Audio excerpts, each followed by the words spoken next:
Edros, triedros e poliedros, sendo que poliedros é o nosso principal assunto, mas para chegarmos lá, precisamos começar a definir as figuras tanto quanto mais simples do que os poliedros, em relação ao número de faces que essa figura tem. Para falar a verdade, a gente já trabalha com alguns poliedros há algum tempo, né? Prismas, paralelepípedos, cubos, pirâmides são exemplos de poliedros. Dois planos secantes, alfa e beta, determinam no espaço semiplanos. Então, quando semi-espaços, desculpa. Quando dois planos se encontram, a gente já viu que o cruzamento de dois planos necessariamente vai ser uma reta, e aí ficam divididos assim, ó, o espaço fica dividido em semi-espaços. A gente chama de diedro a intersecção de dois desses semi-espaços. Esse aqui é um diedro, então, como se fossem duas paredes que se encontrassem aqui. Essa face é uma parede, essa outra face é outra parede. Então, a gente tem um diedro. Esse edro tem relação à face, parede e tudo mais. Nessa figura, os semiplanos alfa e beta são as faces e a reta é a aresta do diedro determinada pela intersecção dos semiespaços e linha. Ou seja, a gente tem que levar em consideração que se você tem duas paredes que se encontram, você tem um diedro. Nessa figura a gente consegue entender mais o que seria o diedro. As duas paredes das quais eu fiz referência. Nessa região angular determinada pela intersecção de um diedro e um plano perpendicular, a sua reta é a que a gente chama de secção reta ou secção normal do diedro. Na figura, esse plano π, que é o plano em azul, perpendicular à aresta A, determina a secção reta definida pelo ângulo BMC, que é esse ângulo aqui, ó. Todas as secções retas do mesmo diedro são congruentes. A medida de um diedro é a medida da sua secção reta. Dois diedros são congruentes quando suas secções retas são congruentes. Se o plano π não for perpendicular à reta A, que é a reta de encontro dos dois planos, dos dois semiplanos alfa e beta, teremos simplesmente uma secção ou secção inclinada. Triedros, com relação ao que a gente já viu sobre diedro, né, inclusive pela quantidade, a gente tem que pensar em figuras definidas por necessariamente três planos. Dadas as retas VA, VB e VC, da mesma origem, aqui ó, VA, VB e VC, de mesma VA, né, aqui no meio, VB e VC, de mesma origem por conta de que o V é o vértice, né, e não coplanares, consideremos os semi-espaços 1, 2 e 3 como segue. Importante as três retas não serem coplanares, ou seja, não pertencerem ao mesmo plano, por conta da tridimensionalidade da nossa concepção. É óbvio que A e B pertencem ao mesmo plano, B e C pertencem ao mesmo plano, A e C também. Duas a duas retas podem pertencer ao mesmo plano, porém, no caso de formar um triedro, essas três retas não podem ser coplanares. Nesse caso, com a origem no plano BC e contendo VA, com a origem no plano AC e contendo VB, e com a origem no plano AB contendo VC. A gente chama de triedro, determinado por essas três retas, a intersecção dos semi-espaços 1, 2 e 3, que é o semi-espaço do fundo lá, ó, esse semi-espaço da esquerda e o semi-espaço da direita. Lembrando que aqui embaixo, pessoal, ó, esse triângulo aqui, ó, ele é vazado por baixo, tá? As relações entre faces de um triedro é o seguinte: face, lembra, no português claro, são as paredes da figura, formadas pelos semiplanos definidos no encontro na hora de fazer o triedro. Em todo triedro, qualquer face é menor que a soma das outras duas, certo? Assim sendo, F1, F2, F3, as faces de um poliedro, temos que qualquer uma é menor do que a soma das outras duas, e a soma das medidas dos ângulos das faces de um triedro qualquer é 360. É sempre menor que 360, desculpa. Então, não esquece que somando as faces duas a duas, você sempre vai encontrar um valor maior do que a terceira face, que não foi somada. E que se você somar os ângulos das faces, sempre vai dar menor que 360. Em qualquer triedro, a medida em graus de um diedro, aumentada de 180 graus, supera a soma das medidas dos outros dois. Isso também vale encontrar, porque se você está falando triedro, dentro de um triedro tem um diedro, né? Se você pegar os semiplanos 2 a 2. E aí segue essa propriedade. A soma dos diedros de um triedro está compreendida entre 2 ângulos retos de 180 e 6 ângulos retos de 540. Nesse caso, você vai ter essa expressão. Agora, para falar a verdade, o mais importante do módulo, superfície poliédrica. A superfície poliédrica é a união de um número de um número finito de polígonos planos tais que aí você vai ter uma figura fechada, né? A questão do número finito de polígonos convexos, polígonos planos, é que vai formar, cada polígono desse vai formar a parede da figura, a parede da superfície poliédrica, e aí você tem, nesse caso, um poliedro. 2 polígonos que têm um lado em comum nunca são coplanares, e esse lado em comum a gente vai chamar de aresta. Cada lado de polígono está no máximo em 2 polígonos, exatamente essa aresta. Todo polígono tem pelo menos um lado comum com um dos demais polígonos.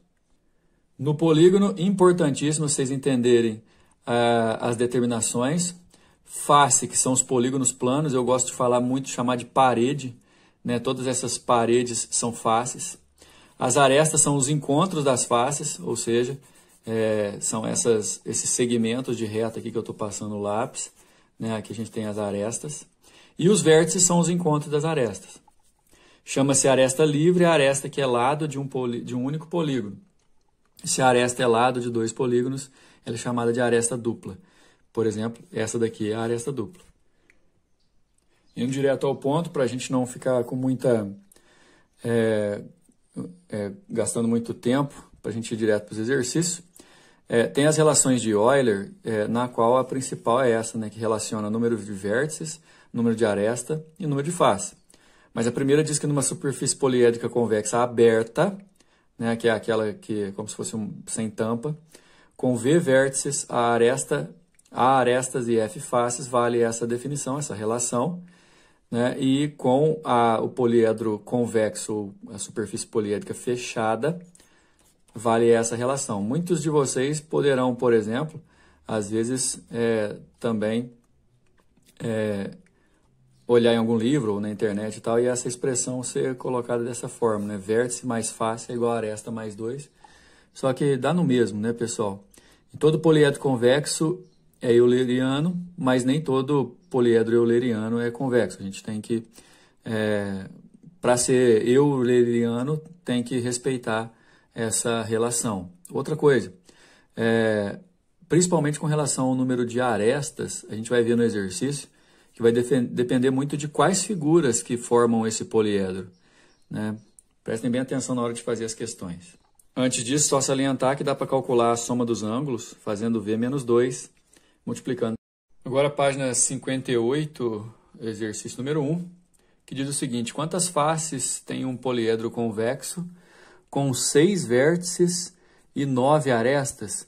Bom, pessoal, na questão da própria resolução já tem aqui o desenho, mas ignorem, por favor, e levem em consideração apenas a relação de Euler, que fala que o número de vértices menos o número de arestas mais o número de faces dá 2. E aí a gente tem valores para poder substituir, são 6 vértices, são 9 arestas, e aí a gente precisa saber quantos são as faces. Aí nesse caso, depois que descobrir, que a gente vai desenhar qual vai ser esse poliedro, ok? Então, 6 menos 9 aqui dá menos 3. Se eu jogar para o outro lado, dá 5. Então, é um poliedro de 5 faces.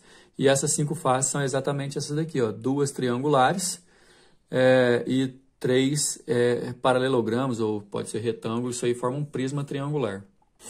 Prestem bem atenção no número 2, para vocês poderem observar questões que envolvem poliedros que são formados não necessariamente pela mesma face, né? Faces congruentes. Dá só uma olhada, um poliedro convexo apresenta 8 faces quadrangulares, são 8 faces formadas por quadrados e 6 faces triangulares. E aí, nesse caso, se você multiplicar 8 por 4, que dá 32, e 6 por 3, que dá 18, dá um total de, se você somar aqui, ó, 50 arestas possíveis, porém, cada aresta também serve para 2 faces ao mesmo tempo. Então, se você dividir isso aqui por 2, você vai descobrir que o número de arestas é 25. Então, repara o que a gente fez aqui na questão. Para descobrir o número de arestas, eu multipliquei o número de lados de cada figura, né, e dividi por 2 essa soma total, por conta de uma aresta servir para 2 faces ao mesmo tempo. Outra coisa que é importante, se tem 8 faces dessa e 6 dessa, já são 14 faces no total. Sabendo que a relação de Euler, vértice menos aresta mais face é igual a 2, a gente vai conseguir fazer descobrindo o número de vértices, olha só. São 25 arestas substituindo, 14 faces substituindo, subtraindo aqui vai dar menos 11, que joga para o outro lado dá 13. Resposta letra E. Número 3 também vai acontecer de a gente ter que descobrir o número de arestas. Olha só, o poliedro da figura, uma invenção de Leonardo da Vinci, utilizada atualmente na fabricação de bolas de futebol, tem 20 faces hexagonais, que se você multiplicar, vai dar 120 arestas. E 12 pentágonos. Se você multiplicar, vai dar 60 arestas, todos regulares. E ele quer saber o número de vértices. Primeiro, se você somar aqui, dá 180 arestas possíveis, só que uma aresta faz parte de 2 faces ao mesmo tempo. Você divide por 2, então o número de arestas dá 90. Somando essas faces, você tem 32 faces. Levando em consideração a relação de Euler, vértice menos aresta mais a face é igual a 2. Vértice, a gente não tem, é o que o exercício quer saber. A aresta são 90 arestas, faces são 32. Se você subtrair dá menos 58, joga para o outro lado somando, 60, resposta letra C. Número 4, o número de vértices do dodecaedro regular o dodecaedro regular ele tem 12 faces, né? O dodeca significa as 12 faces, você já tem um número de faces. E nesse caso, o número de arestas você vai ter que multiplicar por 5, porque o dodecaedro ele é formado por 12 pentágonos regulares. Isso aqui dá 60, só que como cada aresta serve para 2 figuras ao mesmo tempo, o número de aresta teu, na verdade, vai ser 30. Depois disso, vértice mais face menos aresta é igual a 2, ou então você joga a aresta já para o outro lado. Eu quero vértice, eu acabei de descobrir que são 12 faces e 30 arestas, são 20 vértices, resposta letra D, ok? Na apostila de vocês, aí na página anterior, tem uma seção sobre os poliedros regulares, e lá estão mostrando, inclusive o dodecaedro regular, o hexaedro regular, que é o cubo, o octaedro regular, enfim, o tetraedro, que é formado por 4 faces triangulares. Dá uma olhada lá que vocês vão ver de quais figuras planas cada poliedro platônico regular é formado, ok? E aí a gente finaliza mais uma aula. Até mais.